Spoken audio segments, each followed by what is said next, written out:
Hello hi மக்களே. எல்லாத்துக்கும் ஐஸ்கிரீம்னா ரொம்ப பிடிக்கும். அதுலேயும் மேங்கோ ஐஸ்னால் எல்லாத்துக்குமே ஃபேவரட். எனக்கு ரொம்ப ரொம்ப ரொம்ப ஃபேவரட். இந்த மேங்கோ ஐஸ் தான் எப்படி செய்யலான்னு பார்க்கலாம் வாங்க. அதுக்கு ஒரு மேங்கோவை எடுத்து நல்லா வாஷ் பண்ணிக்கிட்டு அதில் உள்ளே இருக்க சதையை மட்டும் அரிஞ்சு தனியாக ஒரு பவுலில் போட்டு நாள் காலையில் ஃப்ரிட்ஜில் வச்சிடணும்.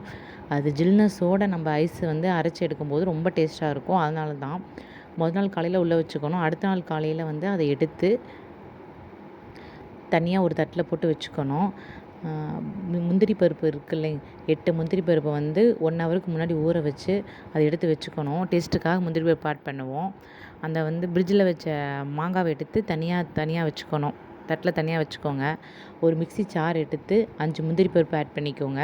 நம்ம ஊற வச்சு எடுத்தோம்ல அந்த முந்திரி பருப்பு, அது கூட தேவையான அளவு அதை அரைக்கிற அளவுக்கு பால் மிக்ஸ் பண்ணிக்கோங்க. ரொம்ப மிக்ஸ் பண்ணக்கூடாது, ஓரளவுக்கு கரெக்டாக மீடியமாக மிக்ஸ் பண்ணிக்கணும். இந்த சைஸுக்கு லைட்டாக அதை நல்லா அரைச்சி எடுத்துக்கணும். நல்லா அரைச்சி எடுத்துக்கலாம், இல்லை 1-2 அரைச்சி எடுத்துக்கலாம். அது கூட நம்ம ஃப்ரிட்ஜில் வச்சோம்ல அந்த மாங்காவை ஒன்றா போட்டு அதையும் அரைச்சி எடுத்துக்கணும். அதை ஒரு கப்பில் ட்ரான்ஸ்ஃபர் பண்ணிக்கிட்டு அதை க்ளோஸ் பண்ணி ஃப்ரிட்ஜில் வச்சிடணும். ஃப்ரிட்ஜில் வச்சு ஒரு ½ டேக்கு அப்புறம் எடுத்து பார்த்தா செம்ம டேஸ்ட்டுங்க. வேறு லெவலில் இருந்துச்சு ஐஸ்கிரீம். வீட்டில் இருக்க எல்லாம் சாப்பிட்டு செம்ம டேஸ்ட்டாக சொன்னாங்க.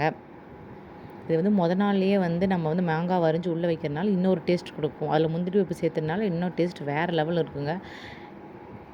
கூட பாதாம் பிஸ்தா ஏதாச்சும் நீங்கள் ஆட் பண்ணிக்கலாம் ஃப்ளேவருக்காக.